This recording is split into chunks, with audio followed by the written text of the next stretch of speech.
Assalamualaikum warahmatullahi wabarakatuh. Waalaikumsalam warahmatullahi wabarakatuh. Ngapunten Yai, kula pernah jagongan kali seorang kiai niku ngendika ngeten, Allah kuwi jenengku, Muhammad kuwi wujudku, Adam kuwi rupaku, menungso kuwi siriku.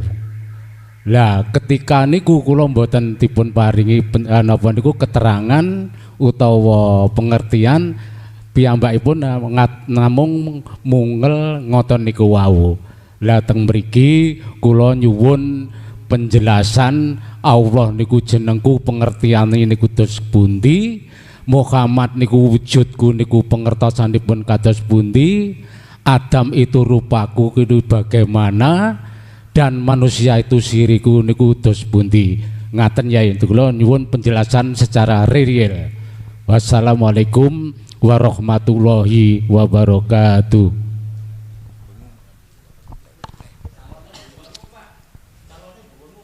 Iki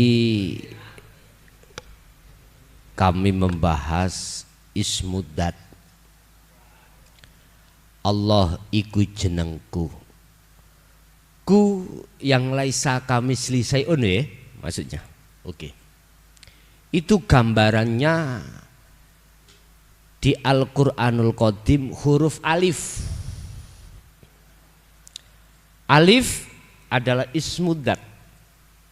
Isim jeneng. Berarti Allah iku jenengku. Innallaha rabbi wa rabbukum fa'buduh. Hadza siratum mustaqim. Innallaha sesungguhnya Allah. Iku rabbi wa rabbukum, Tuhanku ya Tuhanmu, kata Rasul. Ya fa'buduh. Sembahan fa'buduh.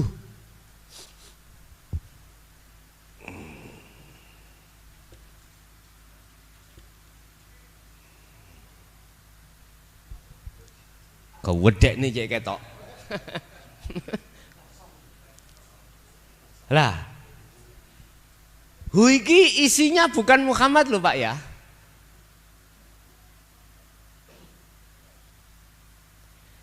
Madepo sira hu ing sing bicara tadi. Allah iku jenengku. Ku mang lho ya. Laku iku bisa sampean temokno di dalam surah Toha ayat 14. Surat lagi Al-Anbiya 25. Ku itu tadi ketemunya di situ nanti. Ku akan ketemu manakala kunya makhluk dalam diri jenengan sudah tiada. Bisanya tiada, encepke sirul asrornya lewat su'amul basiroh ke ainul baru. Jadi masuknya di ku itu diterangkan di dalam Al-Qur'anul Qadim, huruf pertama alif. Menisan wis bahno. Ketemune nang nggone Al-Qur'anul Qadim, Mbak. Jadi isim, alif iku isim, nama. Tapi maksudnya bukan nama Allah, bukan. Tapi ku yang ada di sini loh Pak ya. Tadi sudah saya katakan, Anda akan bisa sampai ke sini manakala Anda terus menancapkan fastaqamu tentang su'aul basyiroh ke ainul basyiroh. Hati jenengan sudah ada iman bahwasanya semua yang menggerakkan alam ini walillahil masyriq wal maghrib adalah Allah, maka tancapkan dalam hatimu ini. Wis jangan henti-henti, terus encep gitu. Seperti paku tadi loh Pak, encep nih terus. Baru ketemu yang memiliki isim tadi. Dah, Jadi yang dimaksud bukan nama. Yang dimaksud adalah jenengan disuruh sampai masuk di dalam nama itu yang memiliki nama. Bismillahirrahmanirrahim, dengan menyebut nama Allah. Siapa yang memiliki nama Allah? Dijawab subhanalladzi asra bi 'abdihi lailan. Dialah sang yang maha suci. Rupane yaiku alladzi, zat hidup. Di manakah hidup? Dikejar terus. Wal awwal wal akhiru wal zahiru wal batin. Ya ning jeromu ya ning japamu dulur. Di awal dan di akhir. Nah, kalau sudah muncul iman seperti itu, fastaqamu au fastaqim, encepno. Baru nanti Anda akan ketemu yang laisa kamisli sayun. Kalau sudah di situ, maka tidak ada awal, tidak ada akhir, tidak ada dohir, tidak ada batin. Kalau masih ada sebutan awal akhir, Allah bertempat, Pak Bulian. Kalau Allah bertempat, berarti Allah butuh tempat. Padahal Allah tidak bertempat, tidak butuh tempat. Gus tambah bingung aku, Gus. Ngombe kopi dhisik. Bingung.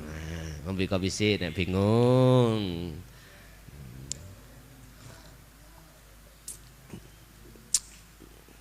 Alif artinya hidup dalam dirimu, itulah sebetulnya. Bis. Muhammad adalah apa tadi? Wujudku. Ngoten nggih. Mengapa dikatakan Muhammad iku wujudku? Itu adalah sambungan dari hidup itu ke Nurullah.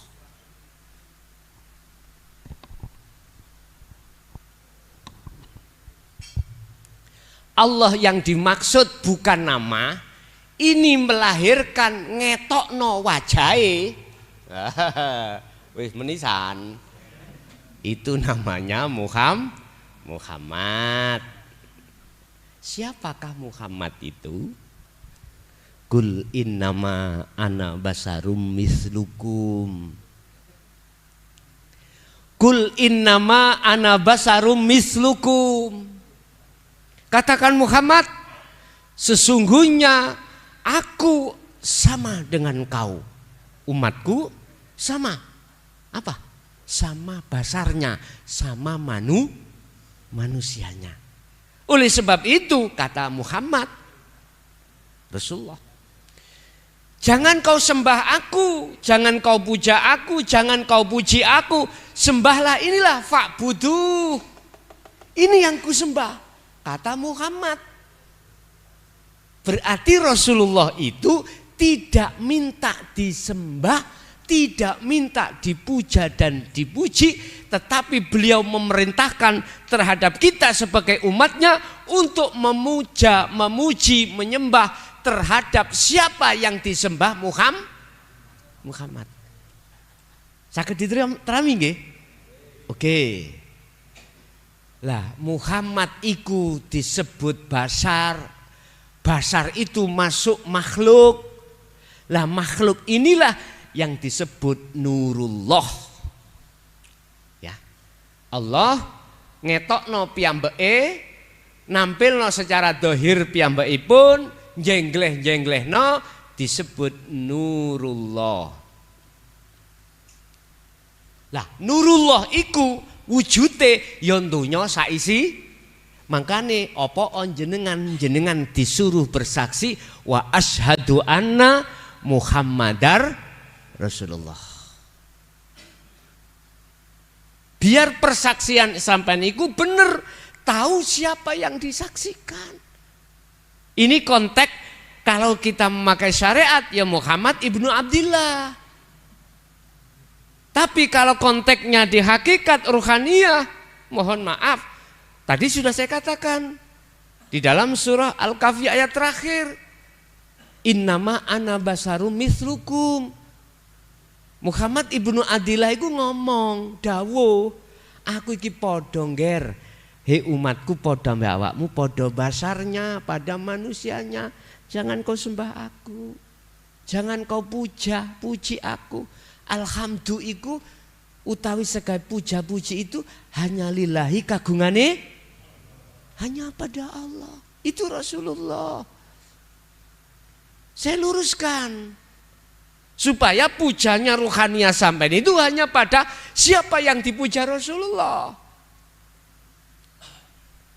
Kalau kita kembali kepada Robito nyun sewu, penghadapan wajah ruhaniyah kita biar pada Allah.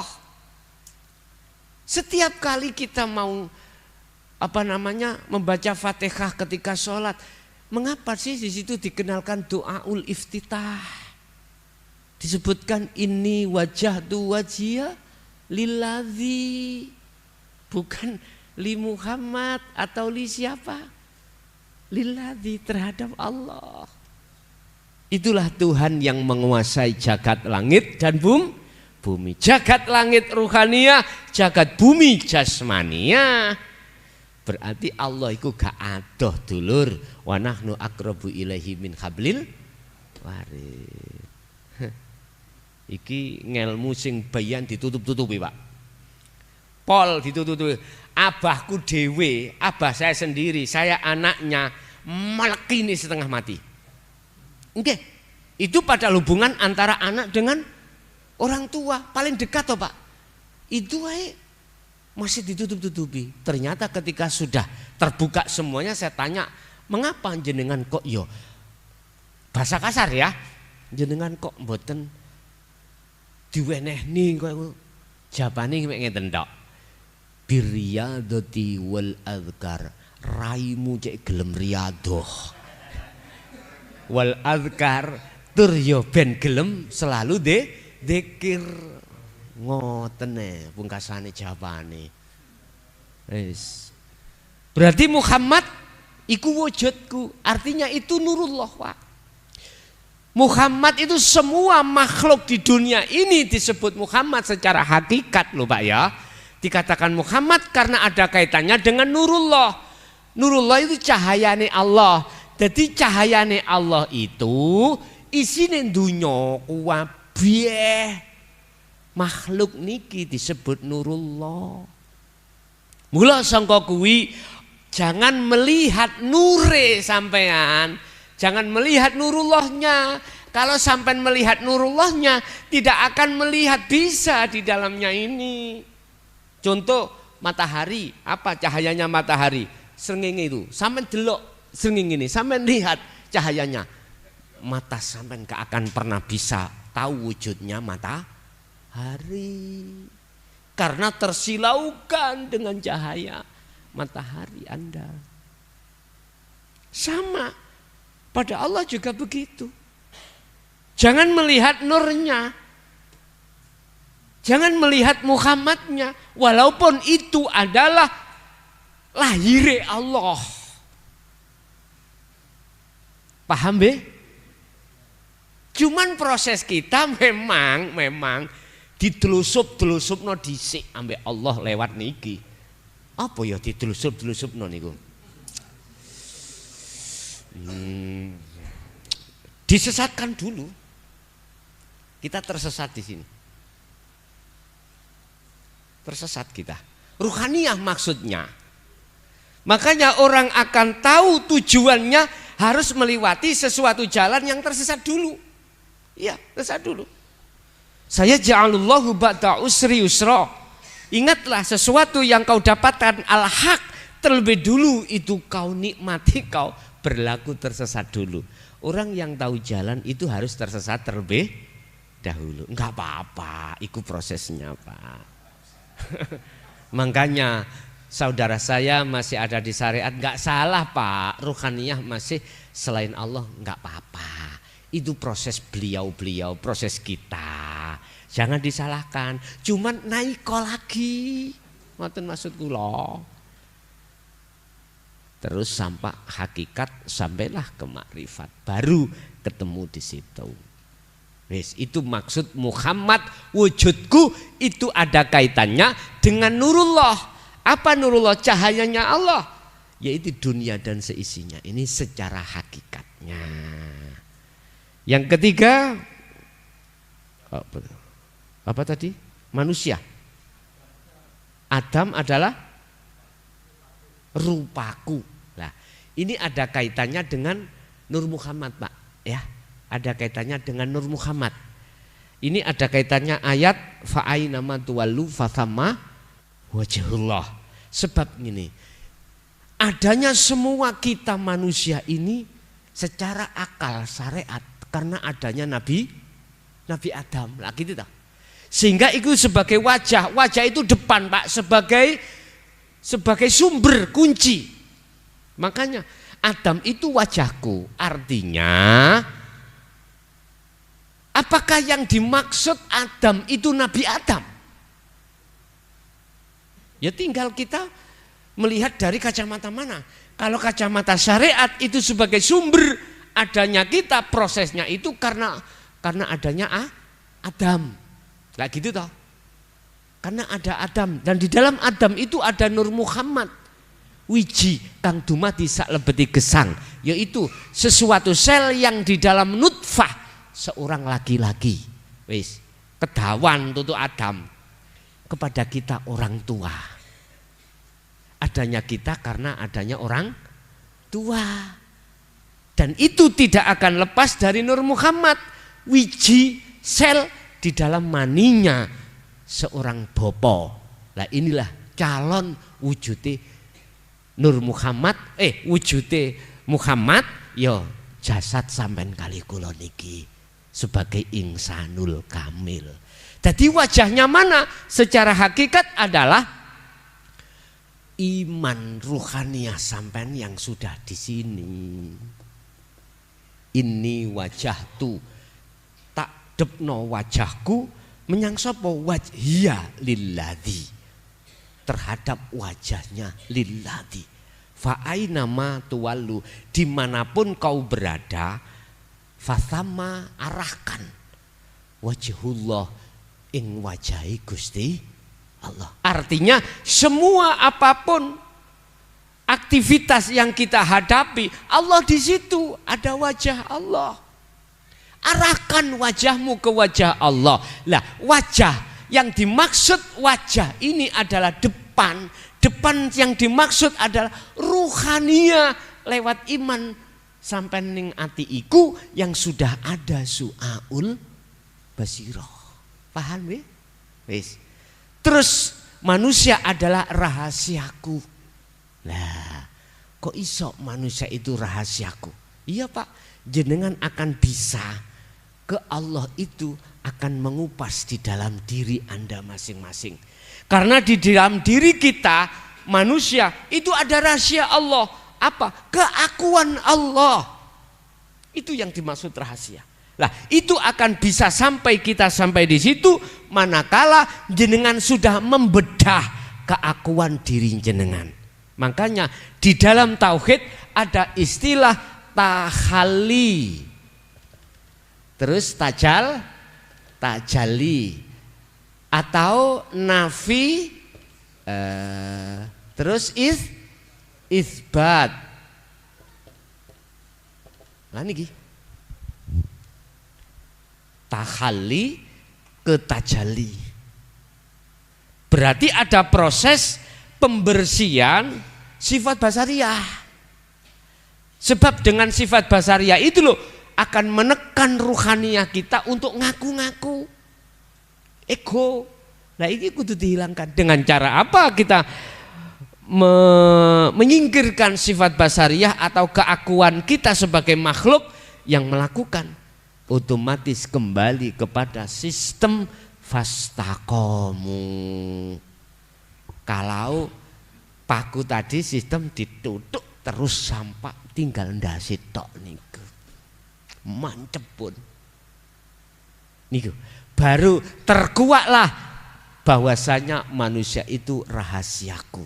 Nah di sini Pak,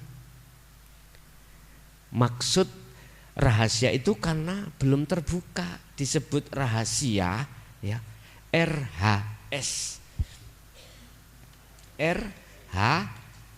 rahasia sebab tidak tahu, nggak tahu. Dulu kalau ingat Pak, Kula nate dadi PTT. Tahu PTT? Wong sing penyambung arek pacaran lho, ngeteraken surat ngoten lho. Napa mriki jenenge? Majomblang. Majomblang. Son terno surat iki ya nang Umi Kalsum. Nah, dhisik. Wayu Pak Umi Kalsum biyen niku. Niku rencang sak kelas kula.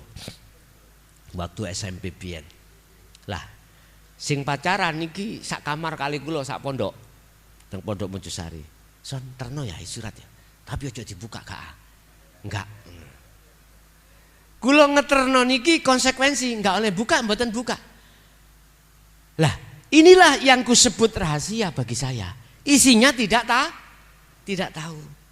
Ketika saya kasihkan namanya Umi Kalsum, diterima mbek Umi Kalsum. Wong sak kelas kali kula.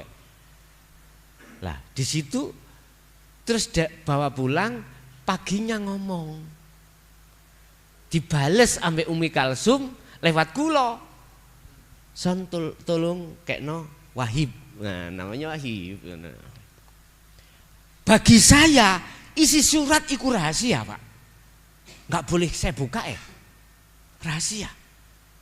Ilmu ini tentang hakikat makrifat rahasia bagi kita yang masih ada di syariat saja. Mohon maaf loh nggih. Estu. Bukan perkarane iki enggak boleh dibuka, bukan. Sepanjang saya tidak mau melihat isi surat, selama itu bagi saya rahasia. Tapi surat itu bagi Umi Kalsum kali si Wahib boten rahasia. Loh kok bisa? Karena dia membuka isinya. Kalau saya tidak membuka, sama. Golongan manusia juga begitu. Allah itu dikatakan gaib karena tidak tahu. Akhirnya disebut sebagai ahli hijab. Ahli di mana ruhaniyah kita antara ruh dengan Allah terhijabi sesuatu. Ini Pak. Tapi yang satu, yang nomor dua, ahli syuhud.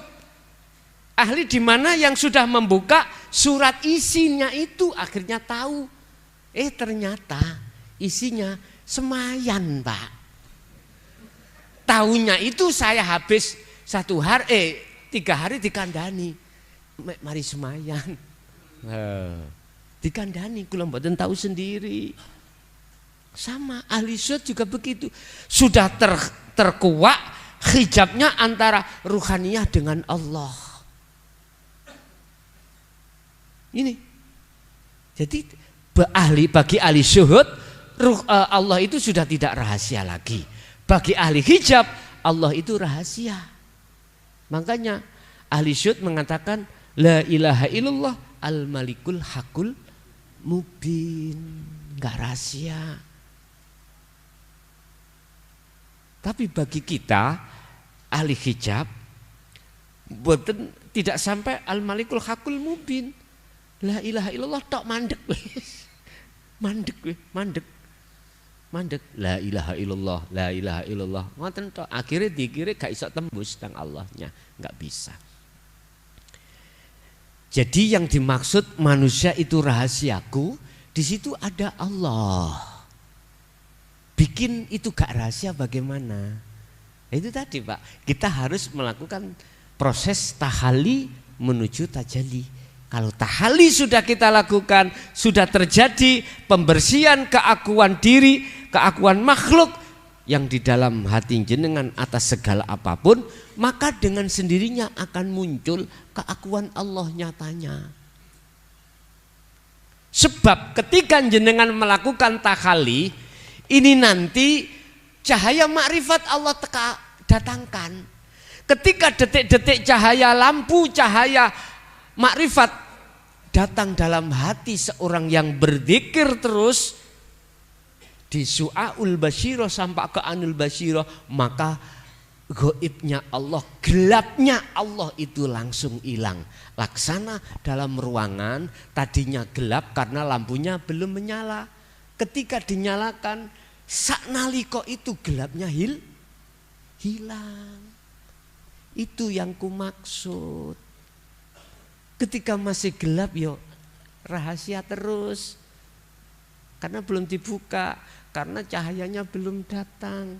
Kalau sudah dipetek lampunya, jreng, sak naliko gelapnya mana Pak? Enggak ada. Jelas nggih? Itu proses gambaran orang menuju pada Allah itu seperti itu. Oke.